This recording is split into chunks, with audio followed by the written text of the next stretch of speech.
I'd always made music. Even when I was a kid, I'd always made music. But I hadn't played out in clubs and things a bit. There's a friend of mine here tonight. His name is Bernie. There was a coffee house in Cambridge called Reflections. And one night we went down to this little coffee house, and it was a place where you pass the hat, and that's what they do. And I went and I was sitting there, and then Bernie said, have you ever thought of playing? It's like, well, not really. So I said to the guy, so listen, if somebody wanted to play here, what would they do? He goes, well, what do you do? And I said, well, I play some piano, I do a little vocal. And that was the first time I'd played out in public, and it was like in this little hole-in-the-wall coffee house in Cambridge. And I guess it was a nice way for me to do it because there was no pressure. You just sat at this piano. They would pass the hat at the end. I remember once this woman, and I still have the sign, there was a little card, and it said, God respects me when I work, but he loves me when I sing. She didn't have any money, but she put this card into the basket. And it was like, now that's deep. And that was my first time playing. So from then on, I was like, okay, then I'm gonna, But I'd always been a kid singing around and trying to be Aretha Franklin. But yeah. But so I always did it. But to do it in front of people was a jump.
play no rock and roll.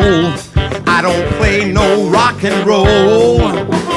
I don't wear no long hair. I don't like to scowl. All I ever wanted was Mississippi Fred McDowell.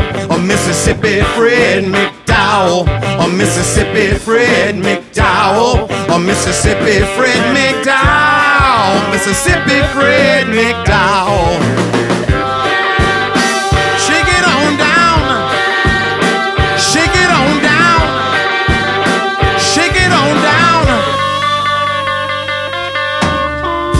When I was just a little boy, growing up way down south, the only music I wanna hear was the music from Fred McDowell's mouth. I found out later on, when I became a man, music of Fred McDowell was spreading all across the land. That's why I don't play no rock and roll.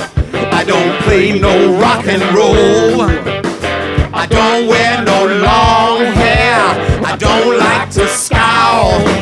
All I ever wanted was Mississippi Fred McDowell. Mississippi Fred McDowell. Mississippi Fred McDowell. Mississippi Fred McDowell. Mississippi Fred McDowell. Shake it on down. Shake it on down. Shake it on down.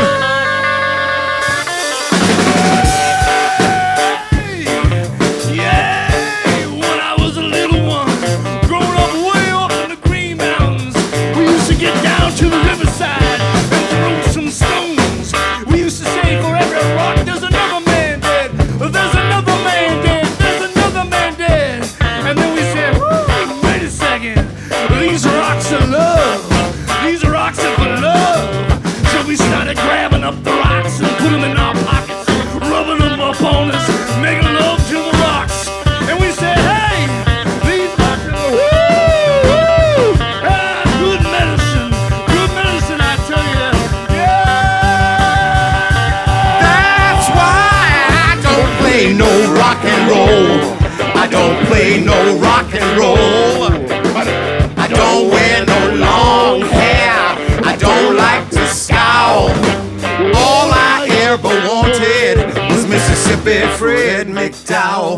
Mississippi Fred McDowell, Mississippi Fred McDowell, Mississippi Fred McDowell, Mississippi Fred McDowell.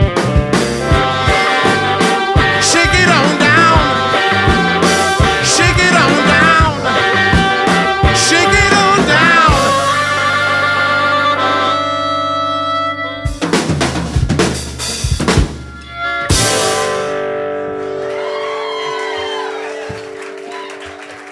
Thank you.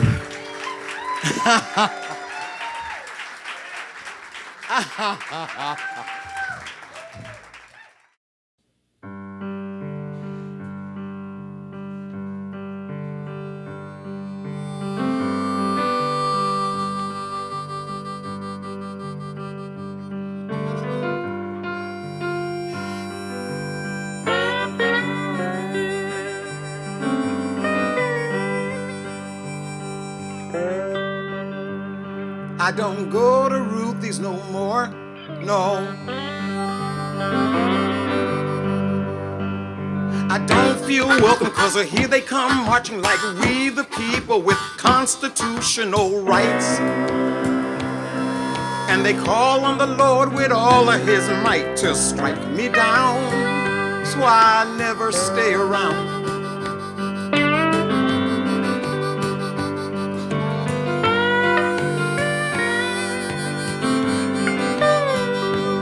I went knocking on the church front door, well, I met a man named Leviticus, quoting from the Bible, wrote a chapter in the book, had a copy in his hand for proof. That's why I try to stay aloof. They're just God-fearing people with family values, and they don't value no family with people like me. Why try to let them be?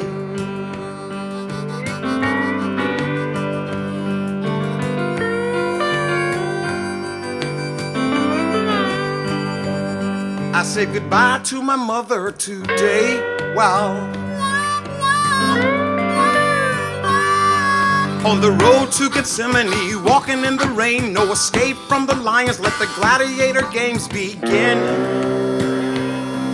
And I call to the crowd for mercy, but still no justice comes, only their downturned thumbs.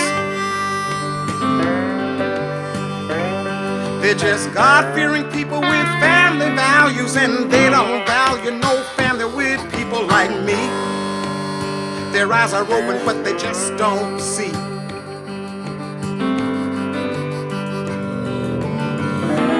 What makes them think they're so beautiful? What makes them think I'm so wrong? Don't they know we all can be beautiful? Why does it always take so long? Oh, oh, oh, oh, oh, oh, oh, Lord.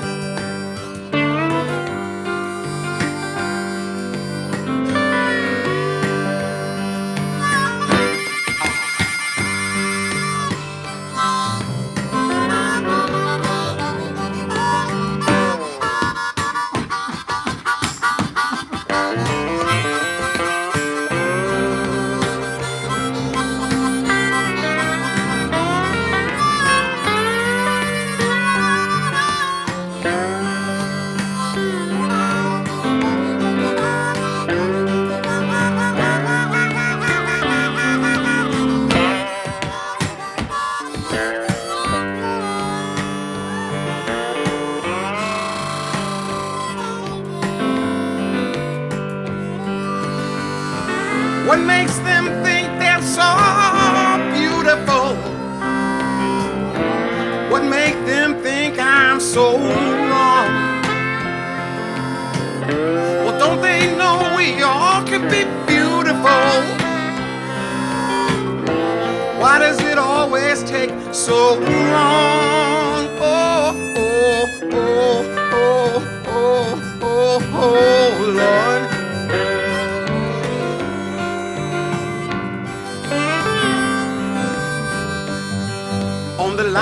between church and state. Well, there was a man from the government trying to find evidence, told me that the love that I felt for my brother was wrong.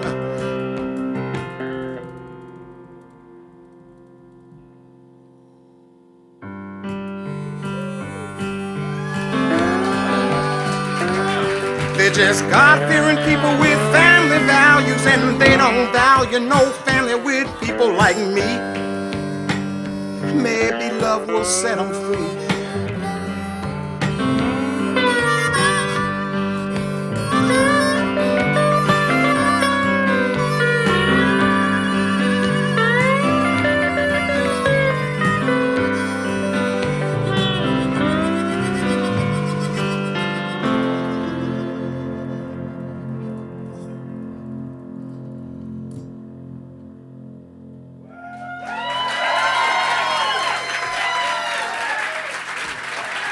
Thank you. Thank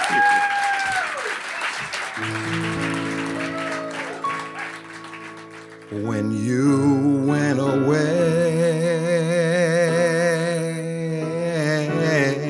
I cried for so long. I wanted you to stay,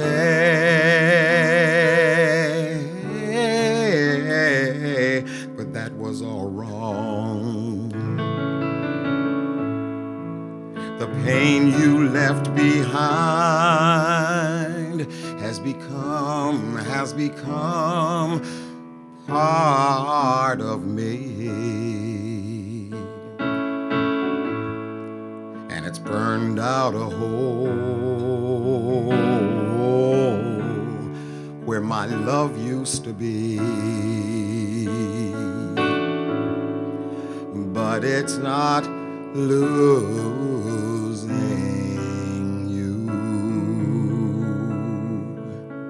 that's got me down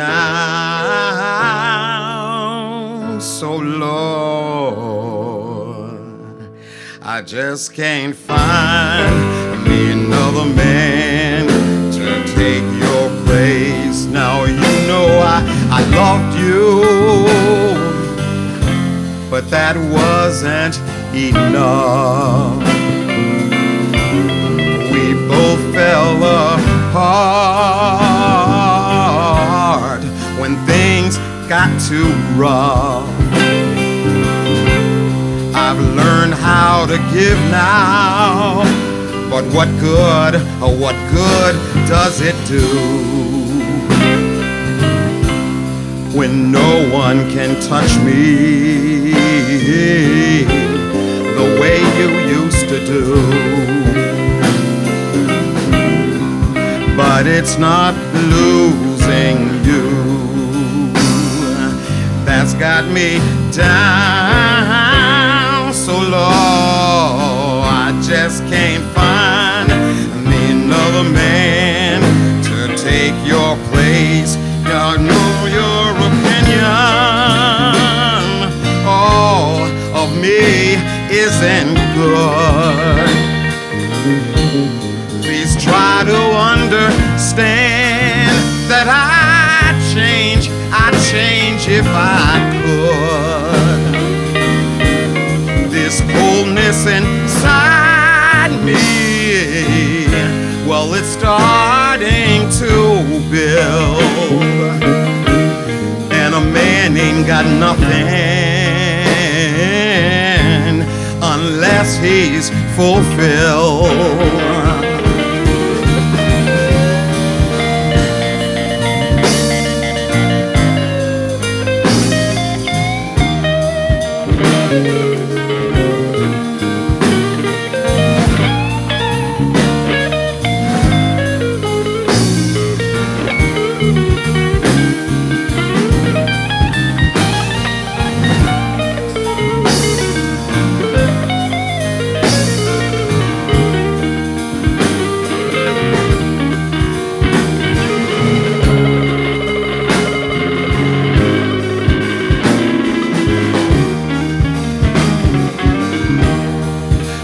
but it's not losing you that's got me down so low.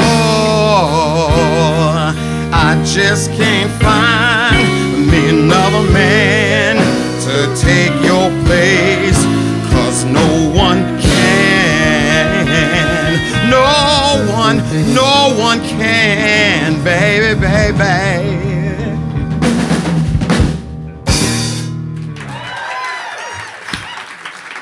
Thank you. Thank you.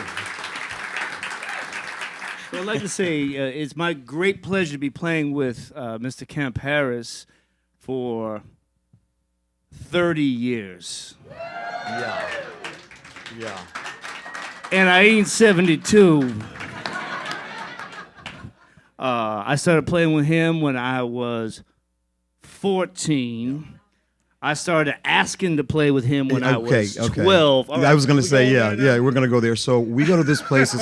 It's called Star Island, and that's where I met Adam O. He was 12 years old. So I'm yeah. So I'm on this island. This 12-year-old kid walks up, and he's like, so, like, I think we ought to play. Wait, hold on. Explain Star Island a little bit, in case nobody knows. Star Island, it's one of the Isles of Shoals off Portsmouth, New Hampshire. There's an old hotel out there called the Oceanic. 10 miles out. It looks like The Shining, but really run down. And it's this family conference, and I've been going. I work with kids on the island because I taught school for like kindergarten for 38 years. But so I'm on the island, and I'm.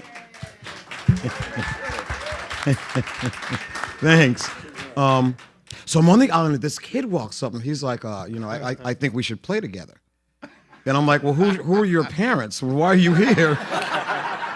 Get away from me. So we... Took 2 years. Yeah, so 2 years. Then when he was 14, he comes back, he's like, I really think we should play together. But he was playing the harmonica. You had then went down to Mississippi or something and lived on a houseboat with alligators. I don't know what he was doing. But he came back, and so we started doing these playing in these theater gigs. Like it'd be like a little show, and I would do piano, and he'd play harmonica, and we'd do blues stuff, and we'd be out in Sudbury, Mass, and there'd be like a lot of people there at the theater who could come to the theater. We also did. And we then, also did lounge gigs at the Holiday Inn. Oh yeah, we did it all. Poolside. Yeah. So that's how long I've known this guy, and then how did we all? Nope. Again, me. Oh, here we go. Adam introduced... It's not a coincidence that he's sitting in the middle of the five of us. Right here, it was in the Adam middle. who did introduce us all. Yeah.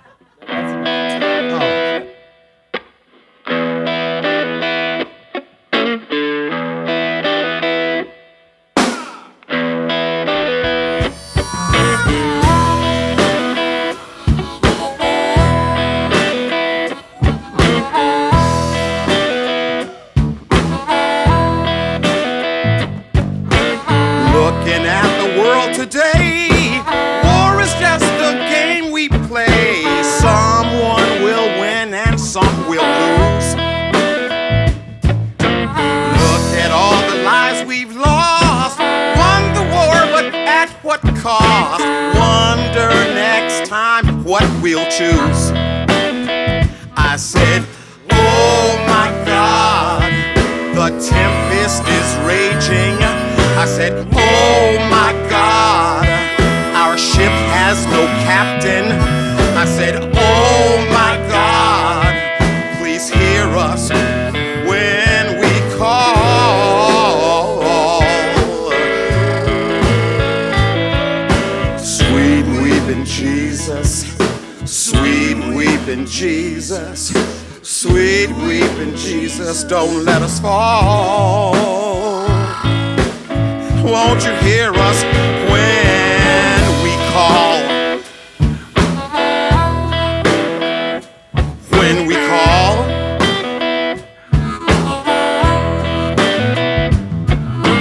Climb the ladder rung by rung. Politicians speak in tongues, and no one understands what they say. Hear the ringing of the nails. Governments are up for sale. How the hell we let it get this way? I said, oh my God, there are thieves in the temple. I said, oh my God, the pillars are falling. I said, oh my God, don't leave us down here all alone.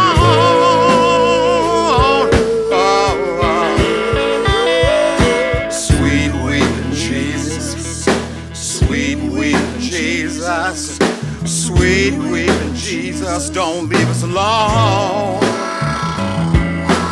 Honey, could you pick up your phone? Could you pick up your phone?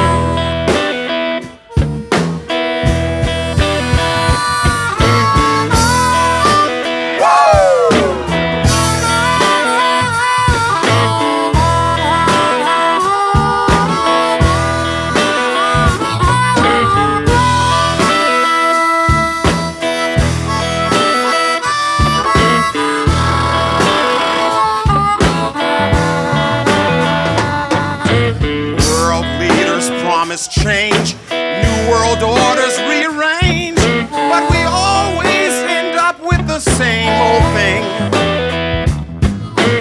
Keep the people blind, deaf, and dumb, singing we shall overcome. But my country, 'tis of thee I sing.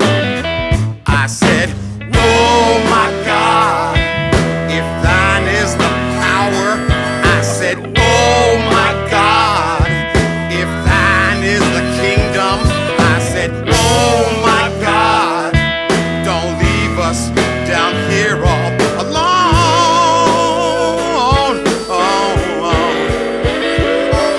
Sweet weeping Jesus, sweet weeping Jesus, sweet weeping Jesus, don't leave us alone. We can't make it on our own. We can't make it on our own. I said, sweet weeping Jesus, could you help me? Sweet weeping Jesus, don't leave me here. Sweet weeping Jesus, don't leave us here all alone. Jesus, I can't make it on my own. Jesus, on my own. Jesus,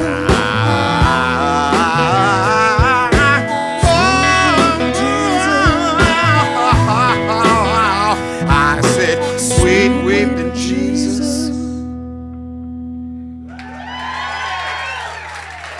Thank you. Okay, in any given song that we're performing, I find there's always like two colors to the song. One is like this is how we play the song and we're playing it and it could be going great.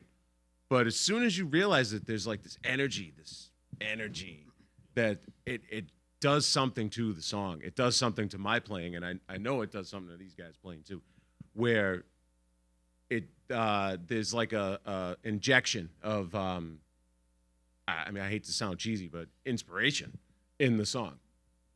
It does happen, yeah. Awareness is a good way to put it.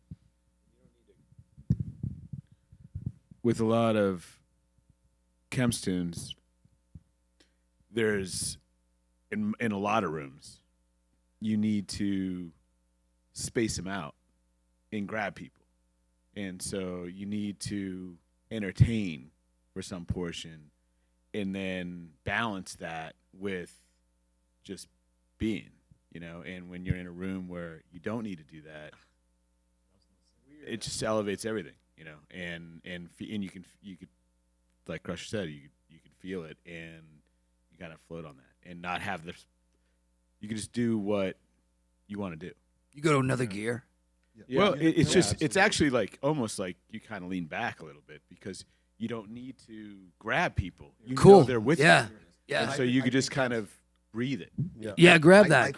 You're onto something there. I think that's what's important about this room because if you're depending on where you're playing, like you have to have enough tunes that are like sort of the dancey tunes because you want people to sort of stay dancey because you can tell when the chatter begins to chat that they're kind of getting a little bored, they're having some beer, they're doing this, and then maybe you can catch them with something deeper and more political or whatever. But the thing about this room was that we were allowed to just do whatever it was we wanted to express. And for yeah. So I think the audience for that as well. I mean, you come here for that, and it's so clear. And I think there's as a performer, I remember having this conversation where it's like, are you performing or are you being? And it's probably a combination of both. I mean, I'm so aware. I mean, I know when I'm singing, I know when I do grab the head and do some crazy thing. I know what it is, but I'm not doing it for show. I'm doing it because I feel it, but at the same time, it's helping me get stuff out. But I know I'm being watched when I do it, but I'm not going, you know what I'll do? Now I'm going to like grab my head and look really crazy, and they'll go, "Ooh, he's so deep." But it's more like, but it's more like, you're allowing me to be that. You're allowing me to be that, and I love it. 1, 2, 3, 1, 2.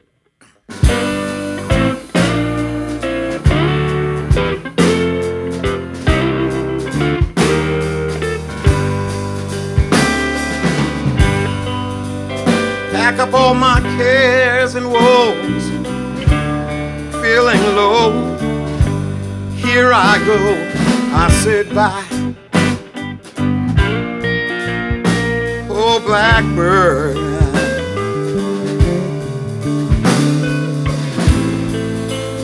where somebody waits for me, sugar sweet, so is she. I said bye, yeah, now, bye-bye, blackbird.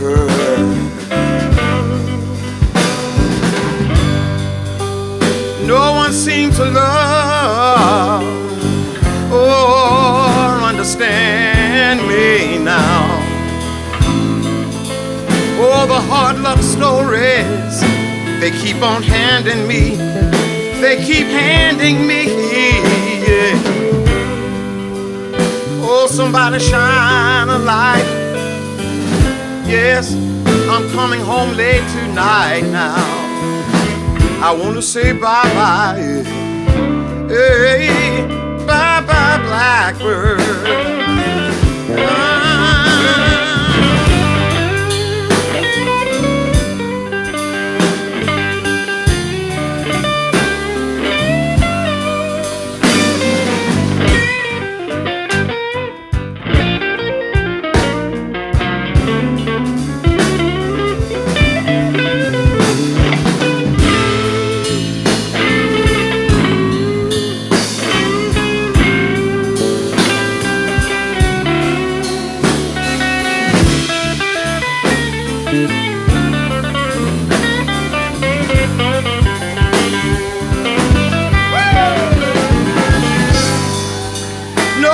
Seems to love or understand me now.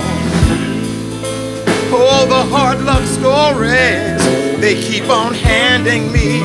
They keep handing me, yes. Oh, somebody shine a light. Yes, I'm coming home late tonight now. Oh, yeah, I want to say bye-bye, blackbird. Lord have mercy, I keep loving you, babe.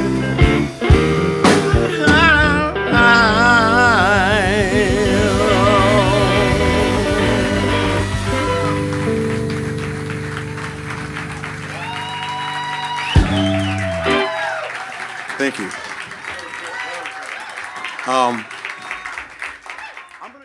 I love you more than you'll ever know, and every day I tell you so. One day you will see that love will grow, and every day I tell you so.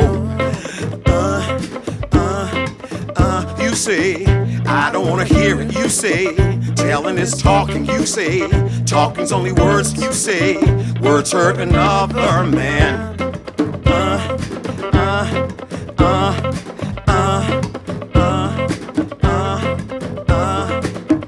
One day you will see that love will grow, and every day I tell you so, baby. Give us more time, just a little more. Wait on me, baby. You say, I don't wanna hear it. You say, waiting is hurting. You say, hurting another man, baby.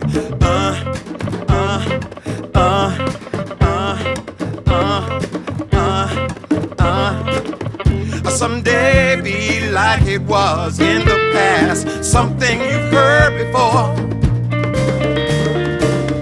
Someday I'll give you something, make it last, something you heard before.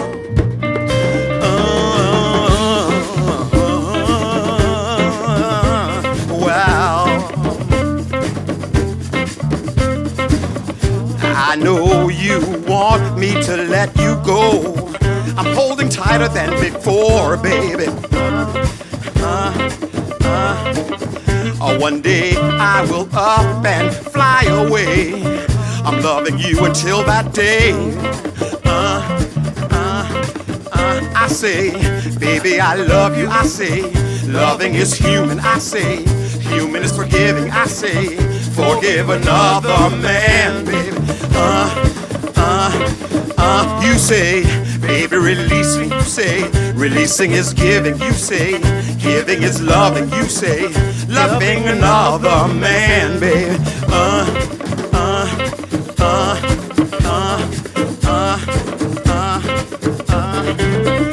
Someday be like it was in the past, something you've heard before.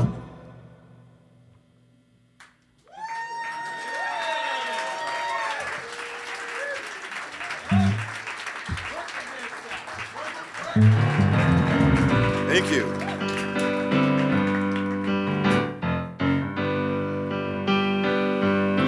Well, you can hi-hat me all the time, and you may never come my way, but Mother Earth is waiting for you.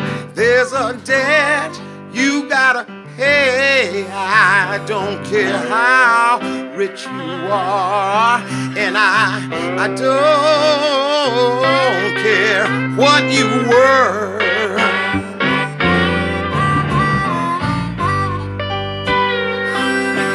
'Cause when it all comes down, you got to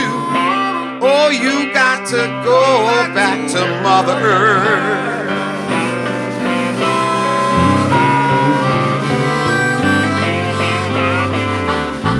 Well, you may have $1 million, and you may drive a Cadillac, and you may have enough money to buy any damn thing that you like. I don't care how rich you are, and I don't care what you were.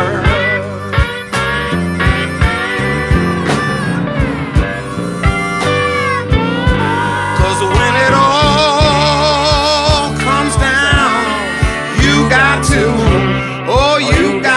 go back to Mother Earth. Josh, take us to Mother Earth, please. Let's do it. Dr. John.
ring. But there's one thing I can't forget. You know there's no one who's gonna over there come back to talk to me about it yet. I don't care how rich you are, and I don't care what you were. I don't care what you were. 'Cause when it all comes down, you got to go back to Mother Earth. Hey, hey, hey, Mother Earth.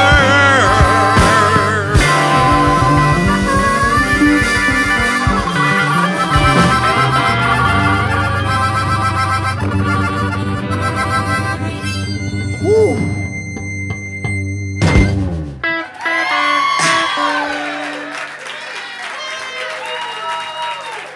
Thank you. Thank you so much. Thank you. Josh Stoltzfus. Adam Osgood. Brian Verocchi. Jim Lucchese. My name is Kemp Harris. This is the Kemp Harris Group. Thank you so much.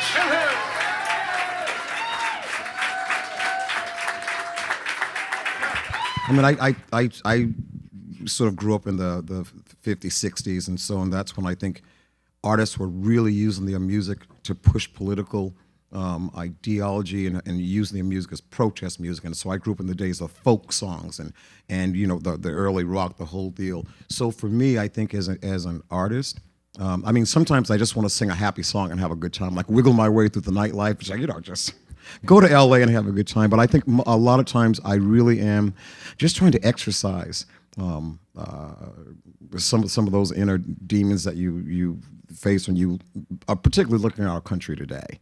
And I think about what's happening. So, I mean, like the song "Sweet Weeping Jesus," that was written. Thank you, but that was written in 2006. 2006. That was W, not Yeah, W. it was W. That was Yeah, W. but it's amazing how it still applies. And so I think I try to write things in terms of not being so topical for that one time, but like some overarching generality of this could happen again. And so I keep singing about it again because I want people to remember, and I want people to sort of know at least how I feel about things that happen politically, socially, culturally. So when I write, I try to put that in there. So you know, you pretty much know where I am, you know, by hearing my songs. What I do, I know my husband Bill would always say, I can always tell what's going on with you. And I write a song, he'd be like, and so what's that about? It's like, yeah, and then he'd be like, you know, is that one about me? It's like, no. But yeah, so I was either expressing my getting my political angst or my you know, inner own angst. But to me it's an expression vehicle. It's a vehicle for that. You just made me think of something. Pick your brain a little bit now in a historical way, and this isn't in any kind of a racial way, but if you Mississippi John Hurt tonight, Fred McDowell. You can even go back to even deeper than that. Go back into the Piedmont blues, or even the early Delta blues. Single black musicians on a stage are called blues singers. Single white musicians on a stage are called folk singers. But they're still doing pretty much the same thing, right? But is that a historical way of segregating? Wow. To me, like like what you just said, like a single black artist is called a blues performer, whether he's singing blues or not. Right. Right. It's almost like blues was a dirty word. It was like, oh well, we're gonna go see a blues artist, you know, like. It was juke. It was juke. It was joints. juke. Good word, yeah. And oh, we're going now, man. We're getting in here now. In Mingus's book, the opposite happened. Yeah, which you gave me. actually. Mingus heard the opposite, and they were touring someplace, and on the jukebox were white folk singers, country shit, and the band was down on it, and he was basically like, "It's the same shit. Yeah. It's the same shit Right. that we come from." And the blues singers were not just blues singers. They were playing country, they were playing pop, and the blues. That Well, was all the those genre they names were playing. basically came from just figuring out which aisle you need to walk down in a record store, and all those names are bullshit. Yeah. The marketing. So you agree then? You think Yeah. this is sort of a this is what is this a capitalist or commercial way of segregating? Capitalist is a little too loaded. I mean, you got to sell shit. Commercial. And It's a selling marketing shit thing. isn't necessarily bad. You got to sell shit. It's Right. okay. I get that. But a person communicating some truth through an instrument in their voice is a person communicating their Well, truth. so like that's I don't like this mic. Give me this one back. There's a similar story that may or may not be true, but it actually, like all good stories, it doesn't matter. Is that Charlie Parker was supposedly sitting in a bar listening. He was loading the jukebox, country music, and like another musician was with him, and he's like, yo, Bird, like, why are you playing this, this country shit?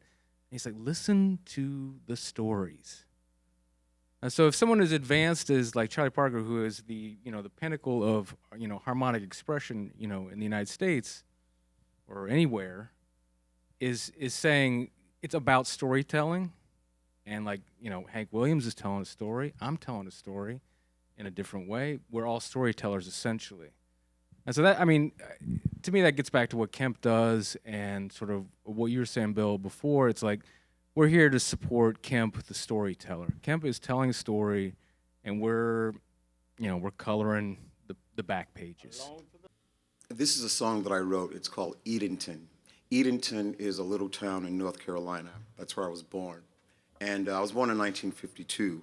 And I remember signs that said colored and white and all that kind of thing. I remember going to the movie theater, and you would go downstairs, you would buy a ticket, and then you go back outside, and you go down the alley, and you take the fire escape, because that's where, black folks were allowed to sit. As a kid, your parents protect you from stuff, so I just thought we went there because it was cool. I had no idea. But later, I was talking to my mom about some of the things that happened there. So this is kind of like me looking back at that place, but with grown-up eyes, and it's called Edenton.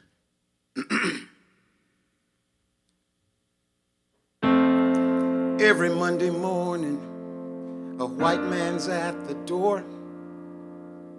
Insurance cost $25 a week. Who could ask for more?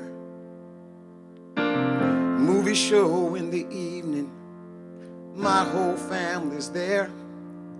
Climb the fire escape to the balcony, 'cause it sure is nice up there.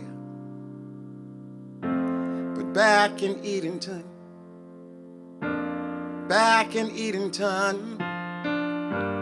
everybody knew their place, and everyone had a smile on their face. Back in Edenton, I'll take care of you, and you'll take care of me. Mama standing in the front yard, little kids are jumping rope. She's thinking about the things she'd seen, hope we never know. People walking in the evening, and everybody seems so kind. Say good evening, how you doing? Well, I guess I'm doing fine. 'Cause back in Edenton,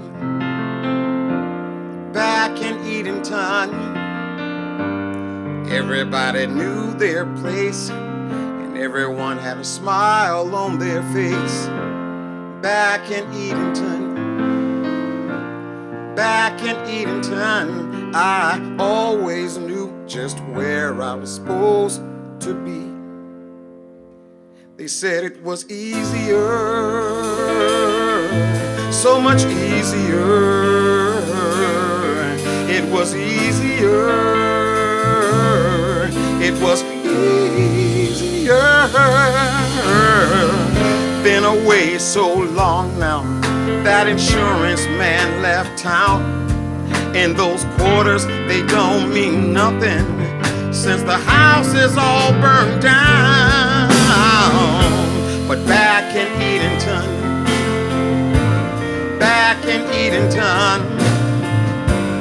everybody knew their place. Everyone had a smile on their face. Back in Edenton, I'll take care of you and you'll take care of me.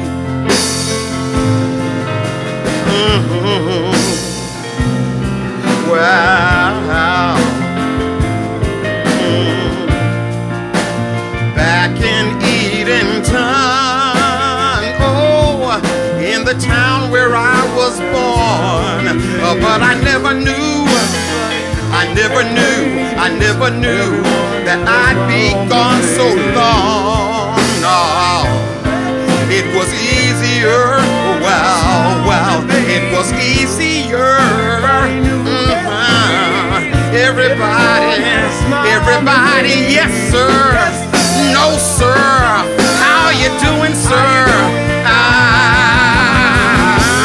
Everybody knew their place. Everyone had a smile on their face. Everybody knew their place. Everyone had a smile on their face. Everybody knew their place. And everyone had a smile on their face. Everybody knew their place. Everyone had a smile on their face.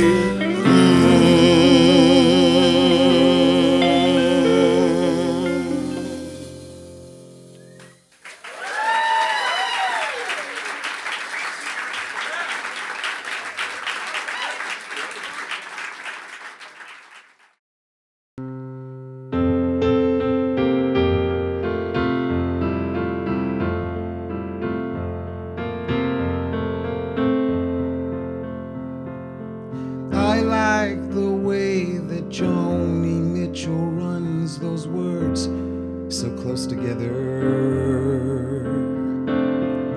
Train tracks disappear behind a metro line or train. Thinking about where I've gone and could I ever reach that space again. But I don't think I can take it, especially when you sit and stare. And I don't know if you love me, and I don't know if you care. But I like the way that Joni Mitchell runs those words so close together. Sometimes I think I know you, and when you talk, I know what you mean. And your body fits on mine like a pair of well-worn blue jeans. But other times I don't know you, and I can't figure who you are.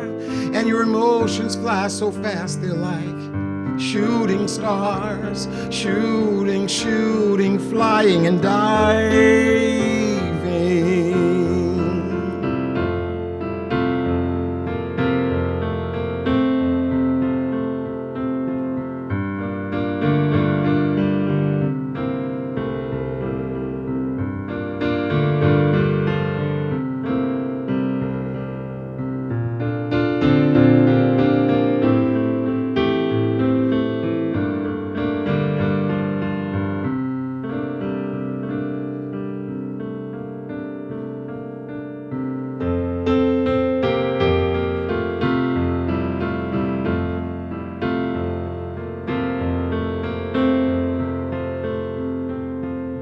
Sometimes our love reminds me of a Joni Mitchell song. The melody's so beautiful, but the words, the lyrics can get so long. And are we a long player, the kind the FM stations play? Or are we simply top 40 on the AM hit parade? They seem to be always changing.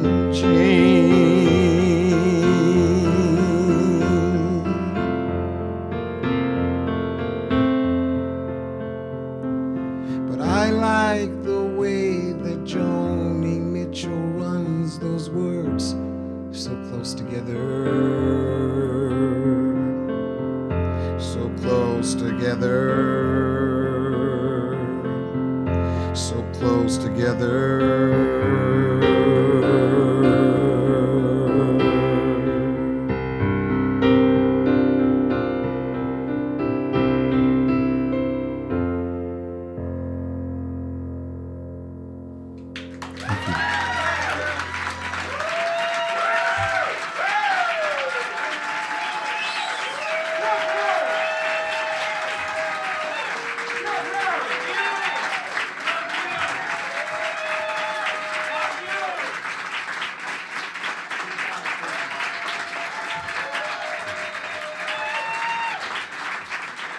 I think the words And I'm you described to me when you said what this was. You said he's kind of like Bill Belichick, and No, I did. I was and like, no, he's gonna be. I He's know. gonna tell you about what we're I doing. had never seen you laugh and stuff like this. So when we were like, when the first thing I was like, yeah, well, you know, the clap, and you laughed, and I was like, oh, he's cool.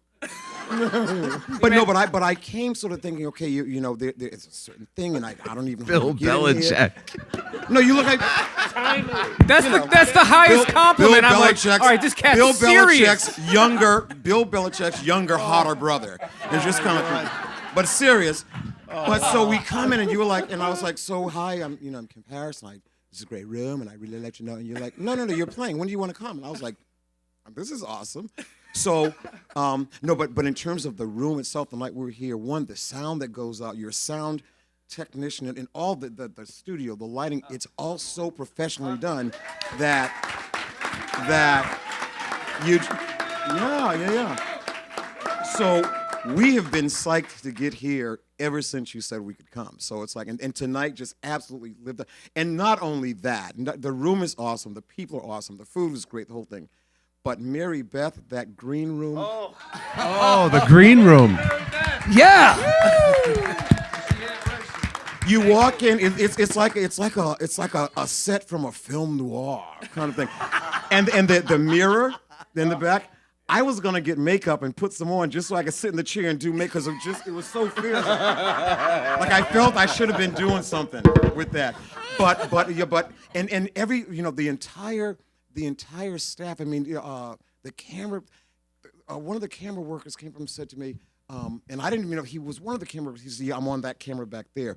Nat. And this was Nat, and he was like, this was awesome. Da, da, da, da. So it's like we showed up at the parking lot, and like two guys came out. They're like, "Hey, how you doing? I'm so and so and so. Can we help you take some stuff out? I mean, this is laid out for musicians to play in it. So it's like you don't always get that. You don't always get that. So This isn't like schlepping gear down the stairs. The entire team, the whole thing, it's incredible. So the room, yeah. There were so many moments tonight where I actually had chills. Thank you. There's been great moments in this room. You can look at the walls and you can, even as a musician, when you walk in here, you know that a lot of notes have been played here. A lot of heavy players have played on this stage, and but moments like tonight, I can't think of a lot.